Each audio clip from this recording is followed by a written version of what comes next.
Hello everybody and welcome back to Selena's Home Entertainment, where I, Selena, entertain you. Today's video is going to be another fun video. This is my first drawing series on this channel of this year of 2026, getting the boots ready, boots strapped. And guess what? I'm making my own superhero and supervillain. So I watched back the videos I made of this already, of me playing kind of DC Universe Online. Twas a little bit boring, and here I am just gonna recap it for you, show you what happened, tell you what happened. And if you don't know what DC Universe Online is, you live under a rock, because it is a great online platform. You should try it out. It's DC. You make your own DC superhero or supervillain. You get a mentor. You get all the fun stuff. Obviously, there are some paid things you would need. This has been around for years, since I was in high school and probably younger. You probably know DC Universe Online for its iconic, and still to this day, iconic cinematic trailer for this game. Oh my god, I still watch it to this day, being like, the animation quality, just the story, everything was beautiful. Before I get started, if you're new here, please like, subscribe, and hit that notification button so you're notified whenever I post new videos. But anyway, let's get back onto it. So I went on to DC Universe Online. The downloading process took way too long. Oh my god, I forgot how big this freaking game is. So I waited, and I decided to make my superhero first. Usually, if you know a lot of my OCs, I like a powerful OC, I like powers, I like cool abilities, all that stuff. But I said, no, let me change it up. Let me challenge myself a little bit. So I went the Batman route, let's just say, where she really doesn't have powers. When I say really, her tech has some uniqueness to it, I like to say. Well, I'll say it when me drawing her comes up, but has some uniqueness to her, let's just say. So this, I hope I put the photo up. I made this character in DC Universe Online character maker, and she's giving off goth emo kind of vibe, and that's kind of what I wanted, and it turned out pretty good. The only thing is, there is very limited hairstyles, at least in the character making process. I do believe you get a lot more stuff once you start playing the game, of course, but this is what I had to work with. And while I do think the hairstyle is pretty cool, it didn't fit the full vibe that I wanted. So that was like my number one thing. But the rest was like kind of cooked. I cooked with it, I ain't gonna lie. And then what you can do is just save and then exit, and you can just like make another character. And so I was like, okay, gotta make my super villain. So I went and made my super villain. Went through all the stuff. It wouldn't let me skip. I forgot to press skip, so I had to do all the intro stuff again. That's also why I don't want to put you guys through that, and I don't want to put myself editing through that, okay? And I made this supervillain. And she's awesome, she's cool, and she's great. Did I draw her that way 100%? No. I changed some things. I have the liberty to change some things. These are just literally inspo pics. It's like I'm going on Pinterest, basically.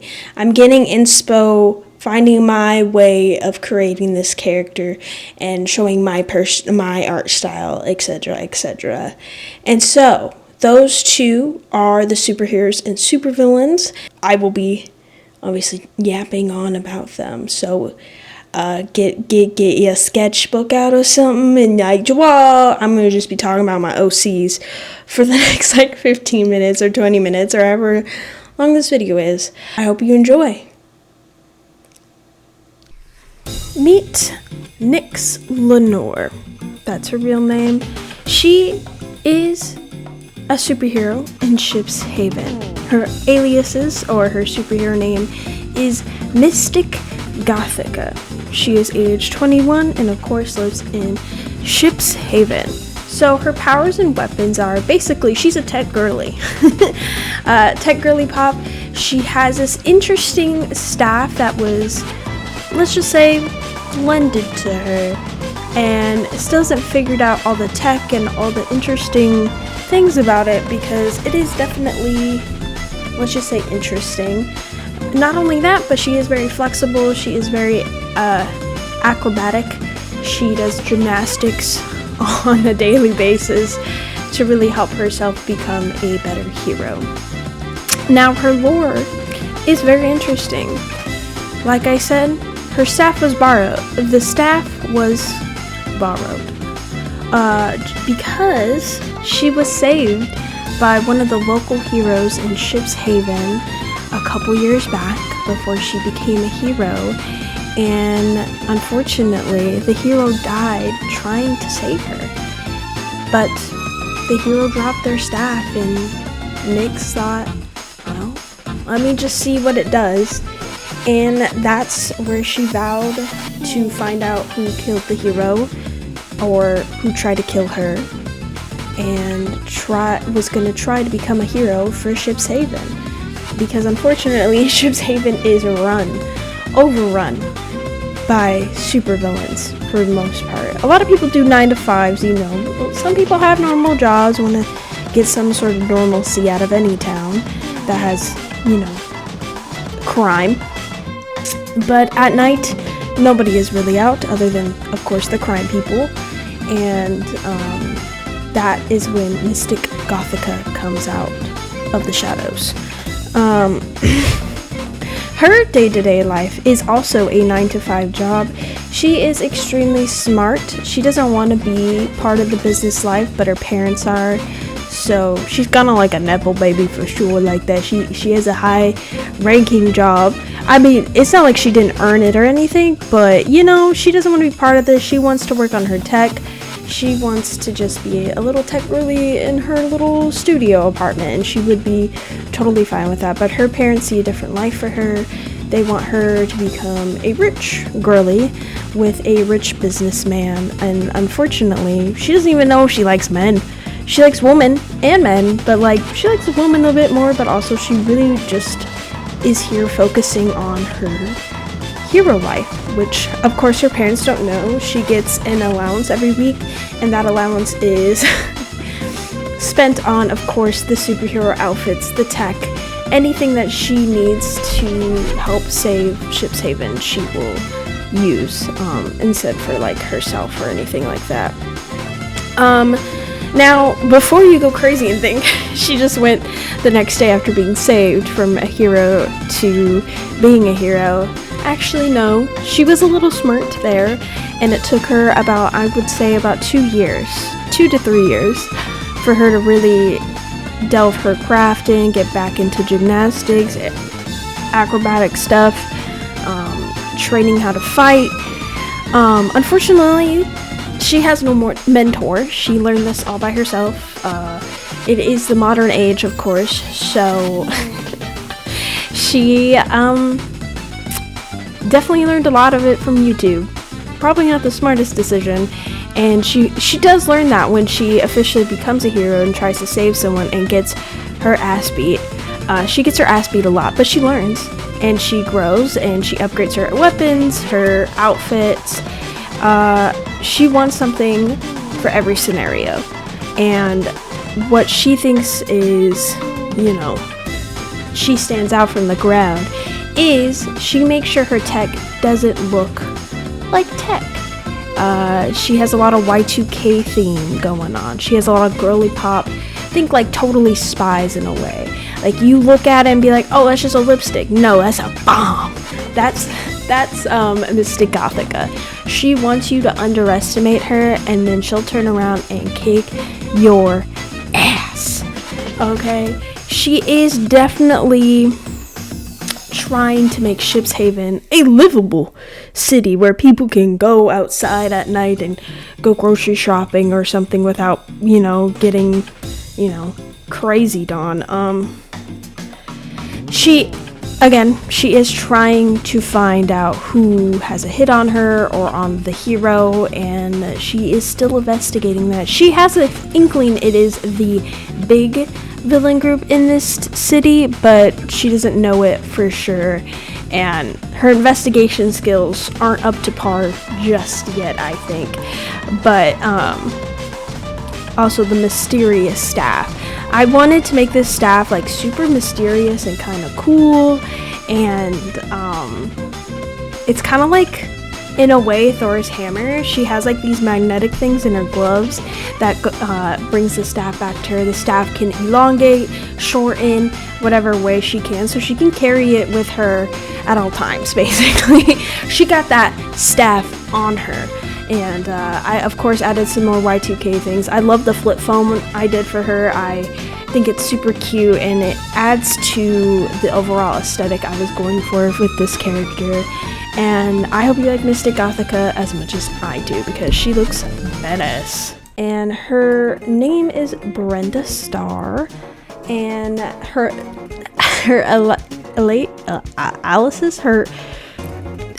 supervillain name is Broken Starling. She is 30 years old. Her powers / weapons is she has mental power, so like telekinesis, controlling someone at their will.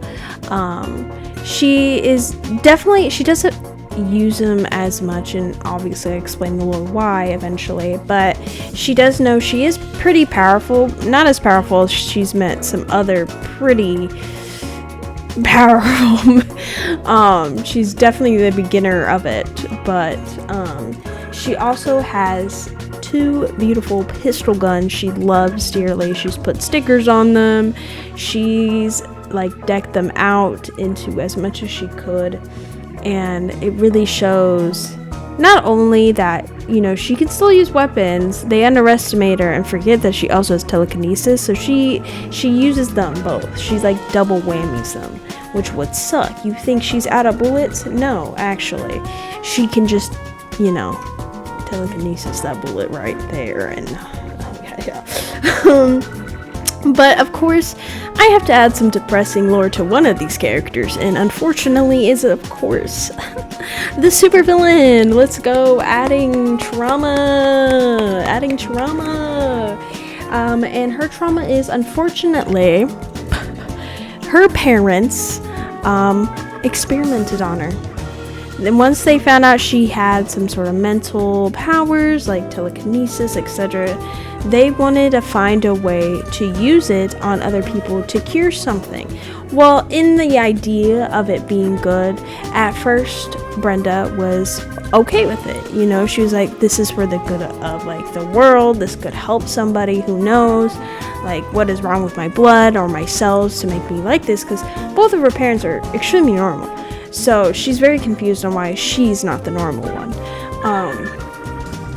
And unfortunately, as the weeks went on, months and years went on, with her parents consistently experimenting on her, poking her, prodding her, removing skin, etc., etc., she became angry and scared of the world.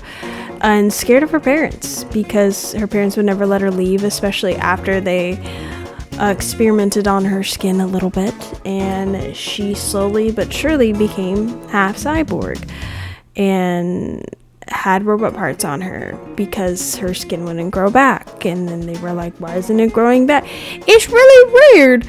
And her parents were not good parents. Like, they would just consistently experiment on her, and if it didn't work, they would try something else. And one day she saw an opening, and Miss Brenda escaped her parents' clutches without looking back. She, at first, when she ran as far as she could, you know, obviously rode in some cars, etc., she landed in Ship's Haven. And, you know, her not really being outside of the world, her parents kept her confined in their household or their lab or wherever they wanted. She never went to school. She never did any of the normal kid things you would do She tried to live a normal life. She tried to have a normal job with her skin out, of course, her looking like a half cyborg, and of course, people being people were rude to her, mean to her. She barely got jobs. If she had a job, she landed it for maybe like a month before they got too many complaints of people feeling uncomfortable around her just because of not her fault. Her parents experimenting on her. And unfortunately, that is where her latest job landed her. And she found the club or the supervillain group called the Order of the Neither. And they welcomed her with open arms, knowing full well what she was going to have to do in order to stay in this job or in this line of work. And she didn't care. She didn't care about the people who made fun of her or the kids who pointed at her and laughed at her skin. That wasn't even anything of her fault.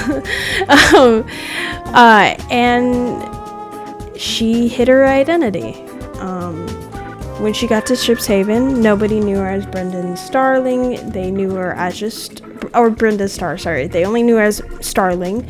And with this, as becoming a supervillain, she got the alias, and she created her own costume, her own mask, to make sure nobody knew who she was. She entered this supervillain group with her mask on. Nobody knows what she looks like underneath the mask. She never takes it off around people, and she plans on never to until she knows for sure her parents are like never gonna look for her, which is very slight not possibility. Which brings me back to her fear of her parents looking for her. It's been quite a while, but she still has the on edge feeling because she never will look up her parents, know what her parents are doing, because she's afraid if she does, her parents might be on her track and knowing where she is, and she doesn't want to get experimented on again, or worse, or any of that stuff. So she, she keeps her identity pretty on the low.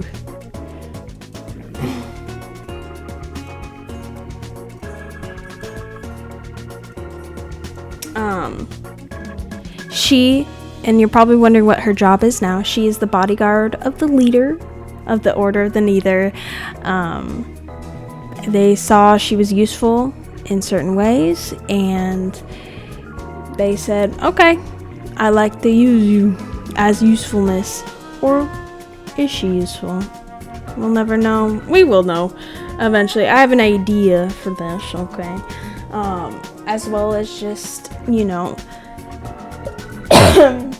while her voice may sound like a computer, people really do like her. She's very confident in certain body parts of hers, and while she might seem timid at first, she's actually very flirty and very personality wise. It doesn't seem like anything bad has happened to her in her life. She acts like wearing a mask is just a normal day-to-day thing, which she does. If she goes outside at all during the day, it's very unlikely, and if so, it's to get a drink, like a soda or something. I don't know what her favorite soda is, really. Or a slice of pizza, but people look at her weird and are afraid of her, so what's the point of going outside?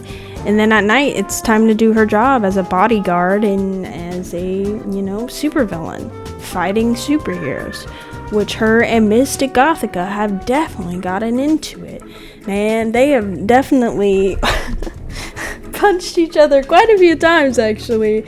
And you're probably looking at Miss Broken Starling a little differently, and I will admit, maybe the heels weren't a good choice. I think I should have went with the boots that I originally wanted to, but since I wanted to fit her personality a bit more, but now that I look at it, I'm like, oh, I should have done the boots. I do like the white hair, though. I think that eats. I think that cooks. Let me cook, okay? And I did add the blue coloring to her, which I think works really well, honestly. I don't think it is weird. I think the gray and the white and the blue all work really, really well together. I was actually really proud of the color combo I did. And I'm like not mad at the cyborg pieces on her body. I like the mask. I try to add an expression to her face in the mask, so it's not just like one thing. I do like the white hair. I do wish I did more with the hair, but I like where it is, so like I'm not gonna change it. I think the black hair was a little too much, and I wanted to do something a bit different from the DC Universe Online, just like I did with Mystic Gothica, so that's what I did with her. And obviously the little, I don't know how to show like telekinesis in a way without like showing a item is floating with like glowing around. So that was my only way was to be like, let's just show a little blue lines to show she has mental telekinesis powers or whatever. That's the best I can do, folks. I'm pretty proud of this drawing. It was so fun to think of the lore, the ideas that I have. I definitely will probably change the shoes in the future, but I really do like the outfit. But yeah, that's Broken Starling. And of course, with that, Selena forgot to film an outro for this video. Let's go! Anyways, these are my two superheroes, supervillains. My two? Whoa. Let me not get ahead of myself. These are my original superheroes and supervillain, and I will obviously continue to grow each of them. I think this is going to be an interesting story. This is my whole original story. This will not be connected to DC. DC Universe Online just happened to be the way I created these characters. They're not connected to DC. These are mine. Mine, I said. I drew them by hand, okay? I have some ideas for part 2 or episode 2. Well, I don't know. I don't usually do parts for drawing series, so this is going to be new for you and me. If you recommend where you want to see these characters drawn, like should I do like a comic book? Okay, let's not get crazy, but I could do like a comic slip or something. Try to find interesting comic stuff. Let me know. I already have some ideas for the next superhero and supervillain, and hopefully I'll create it this year. If not, you know what, that's always for the little bucket, you know what I'm saying? Anyways, thank you guys so much for watching, and if you haven't already, please subscribe, hit the notification button so you're notified whenever I post new videos. Okay, and I'll see y'all next time. Bye.